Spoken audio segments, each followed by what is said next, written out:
estamos tocando aquí el tema, un mismo sentir en Cristo.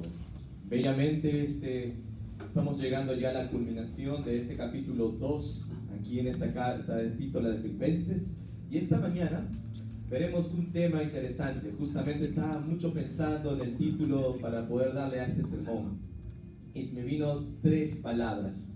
El título es Adiós a mí. ¿De qué tratará este sermón? ¿Por qué necesariamente tenemos que incluirnos dentro del título de este sermón diciendo adiós realmente a mí mismo? Pues esta mañana veremos 3 cosas en este pasaje. 1, observaremos la base. 2, la muestra.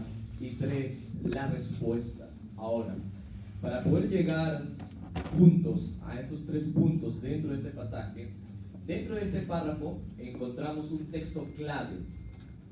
Y vea conmigo, por favor, el texto del versículo 21. Filipenses 2:21. Dice así: porque todos buscan lo suyo propio, no lo que es de Cristo Jesús. Ajá. Interesante, nos llama la atención, me llamó mucho la atención cuando comencé a estudiar este pasaje, de buscar lo que dice el texto, buscando lo suyo propio y no lo que es de Cristo Jesús. La Biblia de las Américas, que es una traducción buena también, nos puede ayudar, nos ayuda a expresar mejor el sentido de estas palabras. Y tengo ahí delante de ustedes cómo lo expresa la Biblia de las Américas. Dice así: porque todos buscan sus propios intereses. Sus propios intereses, no los de Cristo Jesús. Interesante que usa en algunos términos ahí diferente a lo que la tenemos nosotros en la Reina Valera. Pero para poder observar este texto que tenemos aquí delante de nosotros, el cual ha llamado mi atención y el cual lo puedo descifrar así como un texto clave para poder entender todo el sermón en esta oportunidad, tenemos que ver el contexto. Y ya en el capítulo 2 que encontramos aquí, Pablo usa en los primeros versículos, nos habla en el versículo 4 de este mismo capítulo a no mirar cada uno por lo suyo propio. Pablo ya había dicho eso, no mirando cada uno por lo suyo propio, más bien participemos en ¿qué? ¿Cuál debería ser la participación que deberíamos tener? Que el cual el apóstol Pablo está resaltando, y el versículo 5 en el mismo capítulo nos aclara y dice: haya pues en vosotros este sentir que hubo también en Cristo Jesús. No debemos participar mirando cada uno lo suyo propio, sino más bien tener presente el sentir de Cristo. El sentir de Cristo Jesús. La pregunta es: ¿cuál es el sentir de Cristo?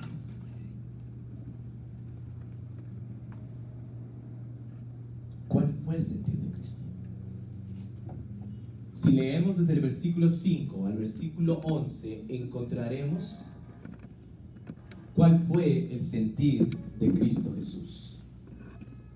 El mismo sentir de Cristo. En resumen, lo que prediqué justamente yo a través del versículo 5 al versículo 11, en resumen, el pensador C.S. Lewis lo dijo en su libro Mero Cristianismo, tratando de resumir en palabras estos varios versículos que encontramos en el versículo 5 al versículo 11, y él dijo: Cristo se sometió a la rendición y a la humillación perfectas. ¿Por qué rendición y humillación perfectas? ¿Por qué perfectas? Porque Él era Dios. Y rendición y humillación porque era un hombre. En pocas palabras, el sentir de Cristo comienza con una humillación.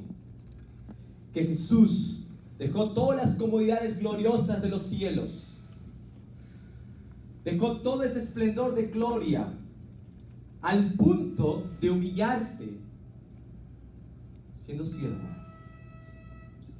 y morir en una cruz. Y todo haciéndolo para el beneficio del hombre. Hermanos, si esa verdad ha cautivado tu corazón y has confesado que Jesucristo es el Señor, la respuesta más lógica que puedes dar a lo que ya Cristo ha manifestado a través de su propia vida en beneficio tuyo es vivir para Cristo. vivir para Él, habiendo sido crucificado juntamente con Él, reconociendo la obra de Cristo en ti. Y eso te llevará a desearlo tanto que aún la muerte misma es ganancia. Porque Pablo ya había dicho antes, para mí el vivir es Cristo y morir es ganancia. Dentro de este contexto, hermanos, quiero hablarles por qué el apóstol Pablo nuevamente resalta esta frase: porque todos buscan lo suyo propio y no lo de Cristo. La humillación es clave y es crucial para el hombre. Clave y crucial. Ahora, cuando hablamos de la verdadera humillación, no estamos hablando de una humillación que denigra. No es como el mundo lo ve. Es algo radicalmente diferente. La humillación nos hace ver con otros ojos hacia adentro y al mismo tiempo hacia afuera. Hace que cambie la perspectiva de nuestras propias vidas cuando pensamos realmente en la verdadera humillación. Entonces, si eso produce la humillación, la pregunta que tenemos que hacer, ¿cuál es el efecto entonces que hace la humillación en la vida del creyente? Y tengo una sola respuesta para ello.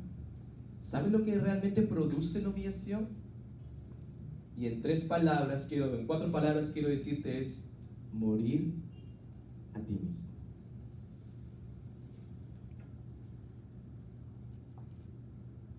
Eso es lo que produce la humillación. Morir a ti mismo. Volvamos al texto que Pablo dice, porque todos buscan lo suyo propio y no lo que es de Cristo Jesús. Para que verdaderamente puedas encontrar la consistencia a la humillación que tu vida en algún momento pueda pasar, o para que verdaderamente no estés tan enfocado en ti mismo y en tus propias cosas, no buscando lo tuyo propio, sino lo de los demás, hay un proceso y hay un punto inicial, y ese es morir a ti mismo. Ahora, para hallar la consistencia a lo que Pablo está diciendo, quiero que recordemos la palabra del Señor Jesús en los evangelios. Mucha gente seguía a Jesucristo, bastantes personas, muchos iban realmente por motivaciones realmente de seguir plenamente a Jesucristo. Otros iban por la comida, otros por el milagro, otros por las asombrosas enseñanzas que pudo haber dicho o cosas que hizo estando aquí en la tierra. Pero cuando se tuvo que dirigir directamente a sus discípulos, en una ocasión dijo: si alguno quiere venir en pos de mí, ¿qué es lo que dijo Jesucristo? O sea, si alguien me está siguiendo, si alguien quiere estar conmigo, Cristo dice: niéguese a sí mismo y tome su cruz cada día y síganme. Oh, wow, qué fuerte anuncio, hermanos. O sea, para todos aquellos que estaban pretendiendo estar con Cristo, caminar con Cristo, dormir con Cristo, comer con Cristo, le decía claramente: niégate a ti mismo, toma tu cruz y sígueme.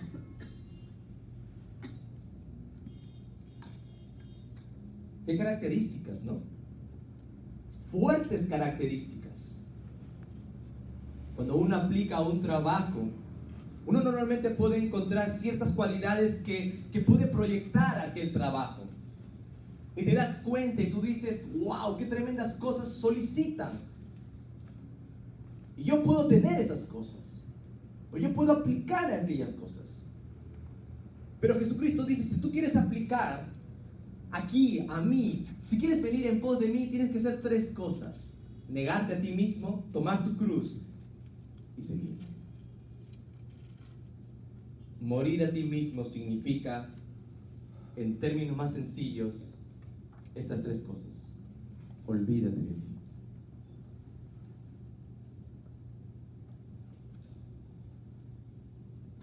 olvídate de ti, 2, sacrifícate. Y 3, obedece.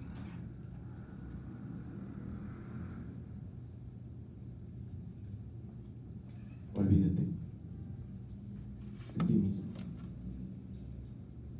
Sacrifícate y obedece. Ahora, este llamado no está en nosotros. No podemos decir que de la noche a la mañana estamos diciendo, oh, wow, qué tremendo, esto es lo que yo voy a hacer. Claro, sí. No, este llamado no está en nosotros, hermanos. No queremos hacer esto. No queremos hacer esto. Nosotros queremos tomar la propia rienda de nuestra propia vida. Porque nos interesa, tal vez, ser el dueño de mi propio destino. Y esto es completamente diferente a lo que estoy pensando y deseando. Hermanos, el cristiano que quiere morir a sí mismo se olvida de construir su propia causa personal. Lo vuelvo a decir. El cristiano que quiere morir a sí mismo se olvida de construir su propia causa personal. Se olvida de poder construir su propio reino. Pero volvamos a nuestras mentes. Seamos sinceros. Este sentir no está en nosotros. Ya lo decía muy bien John Piper. Claramente lo dijo, la vida cristiana cada día es muerte cristiana cada día. Muerte cristiana cada día. Es morir a la comodidad, a la seguridad, a la reputación, la salud, la familia, los amigos, las riquezas y la patria. Todo esto puede sernos quitado en cualquier momento del camino de la obediencia a Cristo. Porque morir cada día a mí mismo, como lo dijo Jesús, no es nada fácil. No es algo que se puede lograr de la noche a la mañana. Ustedes pueden pretender ponerse en la escena de aquellos discípulos que recibieron ese mensaje al decir, niégate a ti mismo, toma tu cruz y sígueme. El mundo que nos rodea buscará llenarnos de todas estas cosas que yo he mencionado. El mundo que nos rodea, el mundo que vivimos, buscará llenar tu vida de comodidades, llenar tu vida de placeres, llenar tu vida de riquezas, llenar tu vida de tantas cosas. Ese es el mundo que nos espera y ese es el mundo en que vivimos. Mientras tanto, Dios pone delante de nosotros un camino de negación y humillación.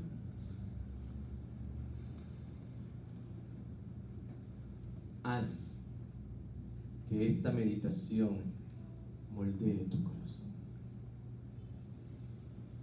que moldee tu vida, de tal manera que estés dispuesto a sacrificar tu propia comunidad de estilo de vida por el bien de otros. El punto clave para poder reflexionar en este pasaje es poder llegar a pensar, como tal el texto lo dice, porque todos buscan lo suyo propio y no lo que es de Cristo. Podemos entender que uno busca los intereses de Jesucristo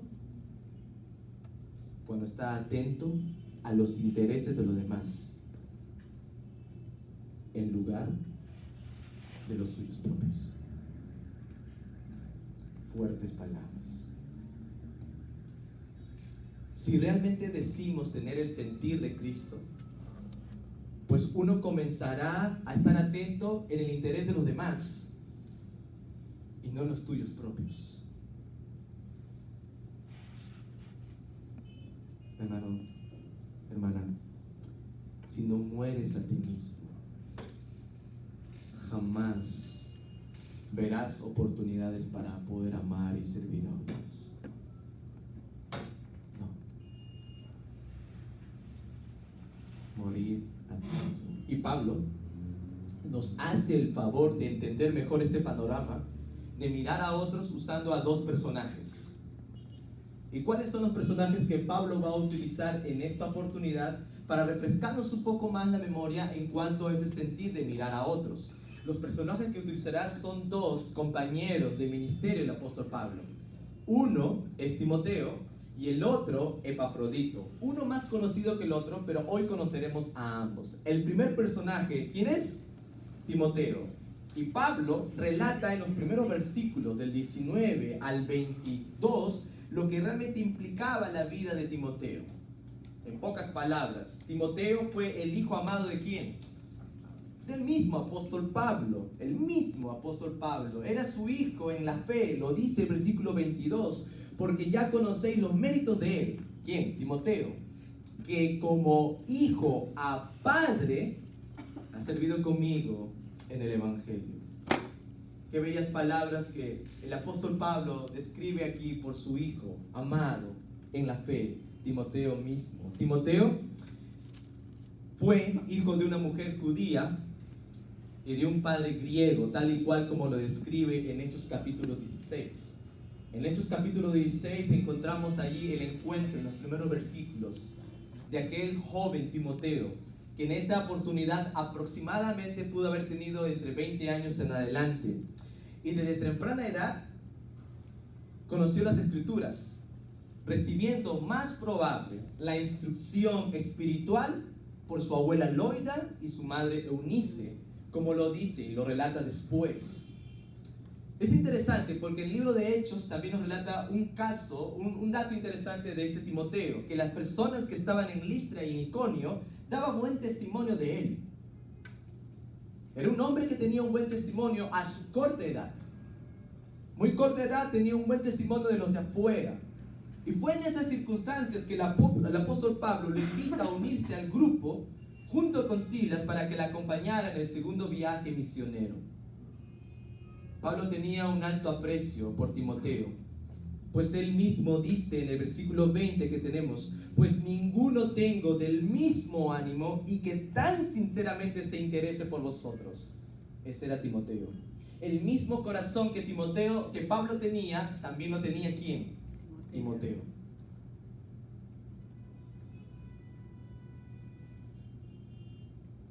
Timoteo era un fiel siervo del Señor, fiel acompañante del apóstol Pablo.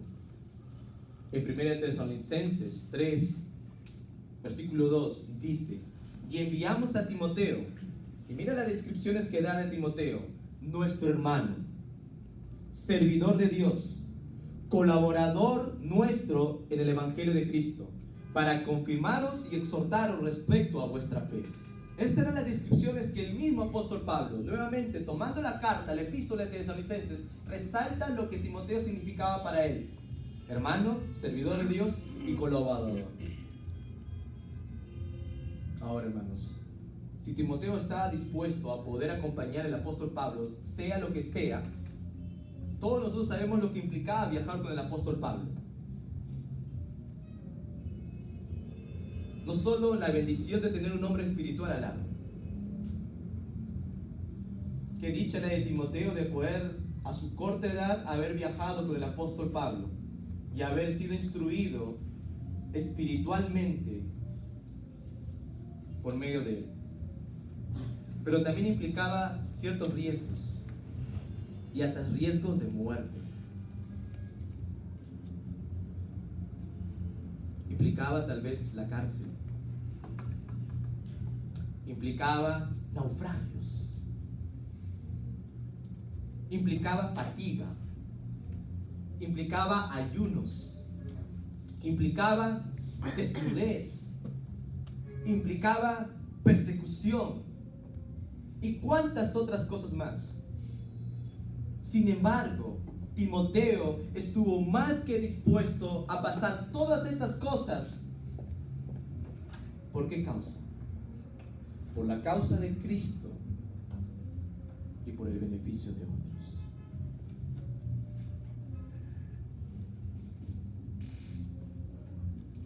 Timoteo tenía el mismo sentir del apóstol Pablo. Se negó a sí mismo para amar a otros. estuvo dispuesto a participar de la obra sin importar el precio que recibiría. Estuvo dispuesto a otorgar su propia vida sin importar qué le pasaría después.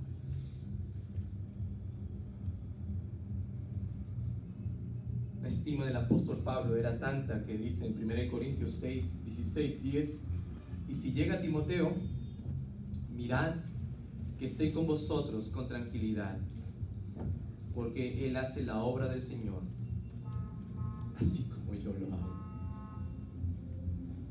Ese era Timoteo.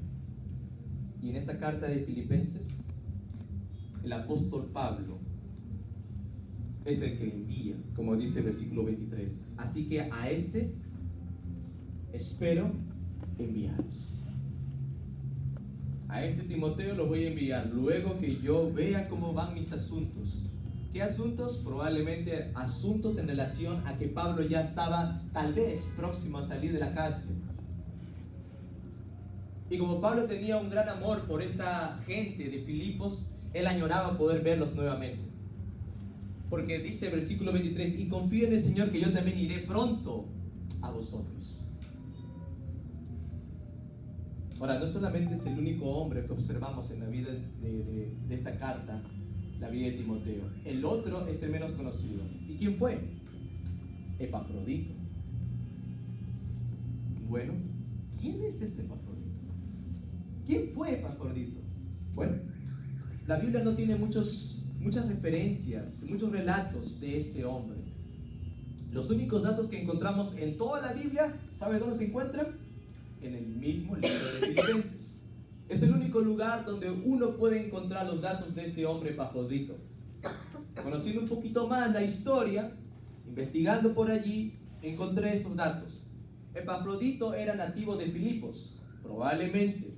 Tenía un nombre griego bastante común que se derivaba de la palabra cuyo significado original era favorito de Afrodita. ¿Y usted sabe quién es Afrodita? Pues Afrodita es la diosa griega ¿de qué? Del amor. Después, este nombre, Epafrodito, llegó a significar primoroso o amoroso. Era el común de la gente poder llamar a Epafrodito aquel que tenía un sentir muy primoroso y muy amoroso. Pero también Epafrodito es usado en una oportunidad cuando el apóstol Pablo iba a recibir algunas dádivas de esta iglesia justamente que iban a ser entregadas al apóstol Pablo, y lo encontramos en la misma epístola, Filipenses 4:18. Y Filipenses 4:18 relata: pero todo lo he recibido y tengo abundancia. Pablo dice: estoy lleno, habiendo recibido ¿de quién? De Epafrodito lo que enviasteis. Esta iglesia participó juntamente en el ministerio del apóstol Pablo enviando una ofrenda. ¿Y quién fue el mensajero? Epafrodito. Y es digno de mencionar, hermanos, la descripción que el apóstol Pablo hace sobre este hombre. Versículo 25. Mas tuve por necesario enviaros ¿a quién? A Epafrodito. Y aquí viene la descripción: mi hermano y colaborador y compañero de milicia, vuestro mensajero y ministrador de mis necesidades. Qué buenas descripciones que da de este hombre. Epafrodito era un hermano, era un colaborador, era un compañero de milicia. Estaba dispuesto a ser un soldado de Jesucristo, un sacrificado. Estaba dispuesto a ministrar las necesidades de otro, y tiene también un término ahí, y también era un mensajero. Esta última mención describe muy bien a Epafrodito. ¿Por qué digo que esta última mención describe muy bien a este hombre Epafrodito? Porque Epafrodito fue aquel que llevó la ofrenda de esta iglesia a Pablo, y Epafrodito fue aquel que llevó la carta de Filipenses ¿a quiénes? A los creyentes de Filipos. Ahora, claro, eso es ir al aeropuerto, comprar un ticket directo a Filipos, bajar, el taxi me lleva cómodamente, carga mis maletas, voy al Swiss Hotel, descanso, termina Pablo de escribir, me entrega la carta y voy nuevamente, tomo mi avión y regreso nuevamente a Filipos. No era así. ¿Sabes cuánto tiempo aproximadamente tuvo que viajar Epafrodito para poder llevar la carta o la ofrenda que tenía la iglesia encargada? Un mes.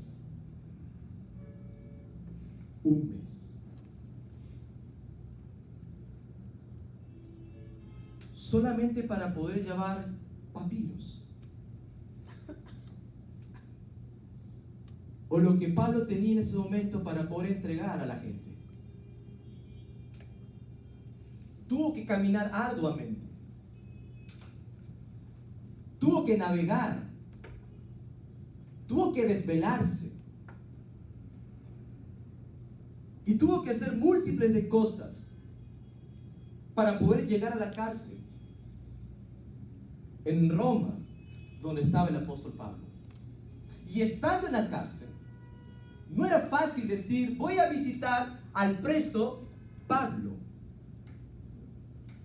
No era fácil. Pablo estaba metido en la cárcel, ¿por qué? Porque predicaba el evangelio. La custodia que Pablo tenía era muy rigurosa y muy difícil. Y usted sabe muy bien que los soldados romanos o la guardia romana no era cualquier cosa para poder pasar libremente dentro de la cárcel. Era muy complicado, y mucho más que en esos tiempos la persecución a los cristianos, y vemos la evidencia porque Pablo estaba en la cárcel, era tan difícil y tan complicado. La Biblia también relata, y Pablo lo relata aún todavía, que este Epafrodito tenía una enfermedad, como lo describe en el versículo 26, porque él tiene gran deseo de veros a todos vosotros, y gravemente se angustió, porque habéis oído que había enfermado. No nos relata qué enfermedad tuvo este hermano Epafrodito, pero es una enfermedad, hermanos, que estuvo próximo ¿a qué? A la muerte. Dice el versículo 27, pues en verdad estuvo enfermo, a punto de morir, pero Dios tuvo misericordia de él. Hermanos, pónganse a pensar. En un momento de angustia, de desconsuelo y soledad del apóstol Pablo, este hombre Epafrodito fue para él consuelo. Ya lo había dicho ya en el versículo, al comienzo de este capítulo. Por tanto, si hay alguna consolación de Cristo, si hay algún consuelo de amor, si hay alguna comunión del Espíritu, si hay algún afecto entrañable, si hay alguna misericordia, completad mi gozo. Este Epafrodito hizo lo que pudo haber hecho para poder llegar y ser consuelo del apóstol Pablo. ¿Por qué? Porque el mismo apóstol Pablo dice, para que ya no tuviese tristeza sobre tristeza, como dice el versículo 27.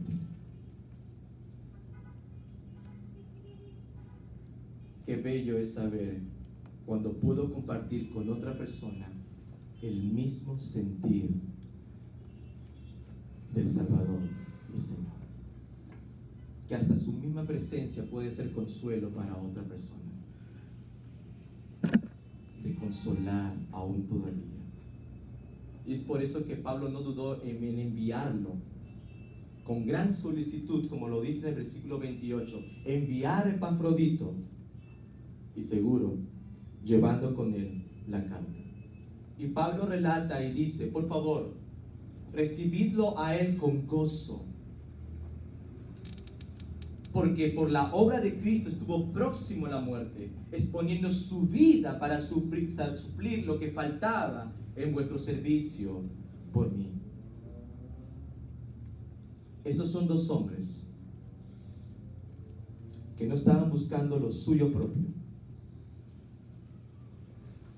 No estaban dispuestos a buscar lo que a ellos les convenía. No estaban dispuestos a edificar su propia causa. No estaban dispuestos a construir su propio imperio. Estos son dos hombres que no dudaron de poder tomar realmente el sentir de Cristo y comenzaron a levantar su mirada por otros. ¿No se imagina cuánto gozo puede haber existido para la gente de Filipos? Claro, nosotros no imaginamos eso porque no lo vivimos, pero cuánto gozo habrá sido para esa gente de Filipos recibir la carta del apóstol Pablo. Imagínense, Pablo en la cárcel, sufriendo, angustiado, y los hermanos estaban gozosos de poder recibir la carta del apóstol Pablo. ¿Y quién utilizó Dios para poder enviar esa carta? Epafrodito. ¿Y quién iba a servir de consuelo cuando estos hermanos, probablemente en la persecución que estaban pasando, sus vidas estaban desamparadas? ¿Quién pudo haber servido como consuelo? ¿Alguien que tenía el mismo sentir que el apóstol Pablo? Su hijo Timoteo, quien estaba pensando enviarlo.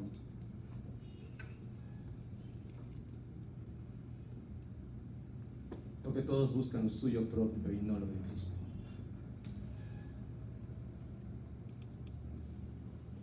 ¿Cuántos de nosotros estamos dispuestos a arriesgar por la obra de Cristo?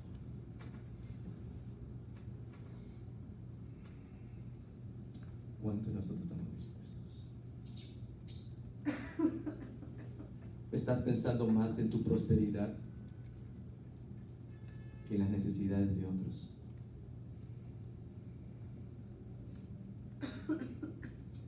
¿Estás más impresionado por tus inversiones que en la salud de otros? ¿Estás más preocupado por tu estatus social que por la pobreza de otros? ¿Estás tú dispuesto a arriesgar tu propia vida por la misma obra de Cristo?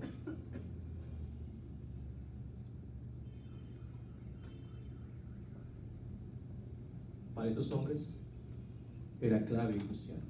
Una vida impactada por Cristo reflejará la obra de Jesús. Sus vidas fueron tan impactadas por ese mismo sentir de Cristo en ellos, que ese mismo impacto reflejó automáticamente la obra del Señor. Reflejó lo que comienza a decir desde el versículo 5 en adelante, que haya pues ese sentir que hubo en Cristo Jesús, que siendo en forma de Dios no estimó el ser igual a Dios como cosa que aferrarse, sino que se despojó a sí mismo, tomando forma de siervo y hecho semejante a los hombres, y estando en la condición de hombre se humilló a sí mismo, haciéndose obediente hasta la muerte y muerte de cruz. Verdaderos cristianos son aquellos que realmente tienen este sentir en su propio corazón. Y alguien se podría preguntar hasta este punto del sermón: ¿y cómo se logra esto, pastor? Dime, Rubén, ¿cómo se logra esto? Primero quiero decirte algo. No se logra por algún acto de mera voluntad que tú puedas ejercer. No está en nosotros pensar así. No nos engañemos. No quiero pintar de pajaritos y mariposas el panorama de tu vida diciendo salgamos de este lugar y vivamos de esa manera, porque mira, yo miro mi propio corazón y a veces me choco con esta realidad.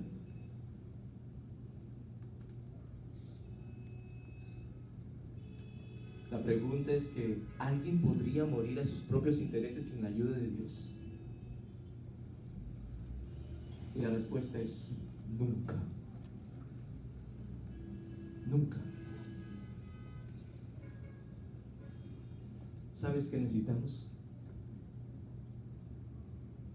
Necesitamos la gracia de Dios en nuestras vidas para tener el mismo sentir de Cristo Jesús. ¿Por qué digo la gracia de Dios? Porque sin la gracia de Dios jamás lograrás buscar el verdadero interés de Cristo. Todo comienza con la gracia y todo termina con la gracia de Dios, tal igual como esta epístola de Filipenses nos muestra. La epístola de Filipenses, el apóstol Pablo dice en el versículo 2: gracia y paz sea ¿a quién? a vosotros.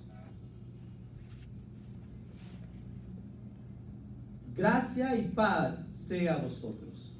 ¿Y sabes cómo termina la carta de Filipenses? En el capítulo 4, el versículo 23, dice lo siguiente: la gracia de nuestro Señor Jesucristo sea con todos vosotros. Pablo quiere comenzar y terminar con un punto al cual nos quiere llevar.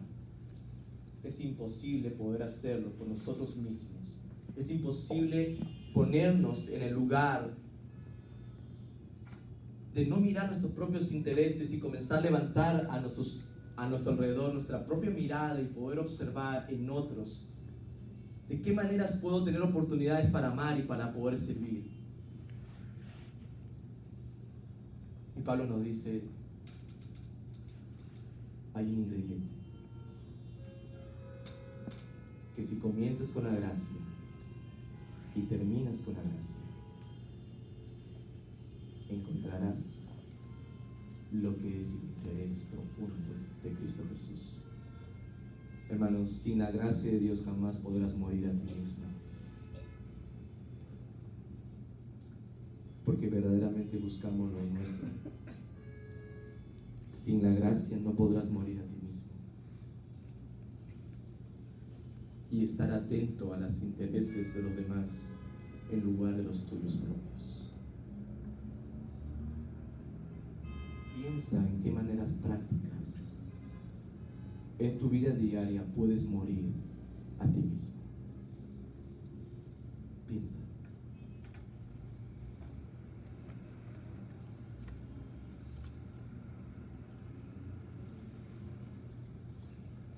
Te quiero ayudar.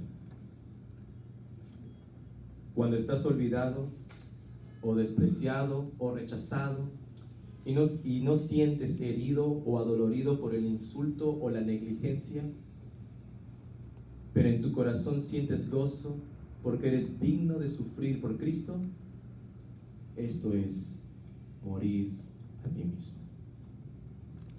Cuando haces lo bueno, pero otros hablan mal de lo que has hecho, cuando tus deseos no son considerados, tus consejos menospreciados, tus ideas burladas, y no dejas al enojo llenar tu corazón, ni aún te defiendes, pero lo tomas todo en silencio, con paciencia y amor, esto es morir a ti mismo. Cuando aguantas cualquier desorden, irregularidad, espera o molestia con paciencia y amor, cuando te enfrentas ante la insensatez, extravagancia y frialdad espiritual y lo soportas como Jesús lo soportó, esto es morir a ti mismo. Cuando estás contento con cualquier comida, ropa, clima, sociedad, cultura, aislamiento o la soledad por la voluntad de Dios, esto es morir a ti mismo. Cuando ya no importa que dirijas cada conversación o que seas reconocido por tus buenas obras, ni anhelas las felicitaciones, cuando estás contento por ser el desconocido, esto es morir a ti mismo.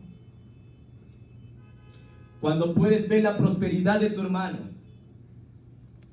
y ver que tiene todo lo que necesita y honestamente te regocijas con él y no sientes envidia ni cuestionas a Dios, aun cuando tú mismo estás sufriendo de necesidades más urgentes y estás en circunstancias críticas, esto es morir a ti mismo.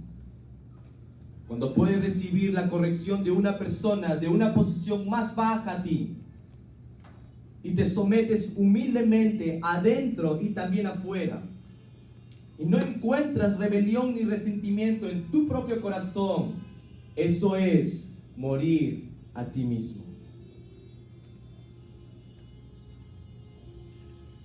Hoy deseo de mi corazón invitarte a morir a ti mismo,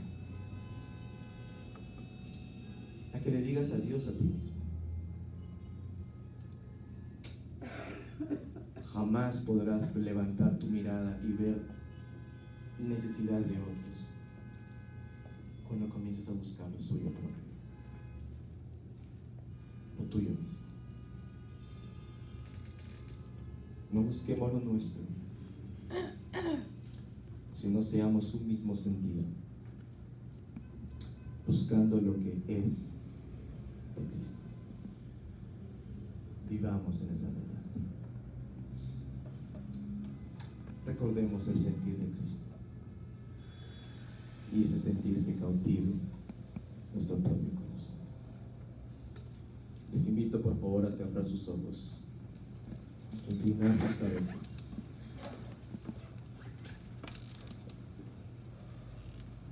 Que juntos podamos tener una profunda meditación de lo que Dios nos ha podido hablar por medio de su palabra, y que sea la palabra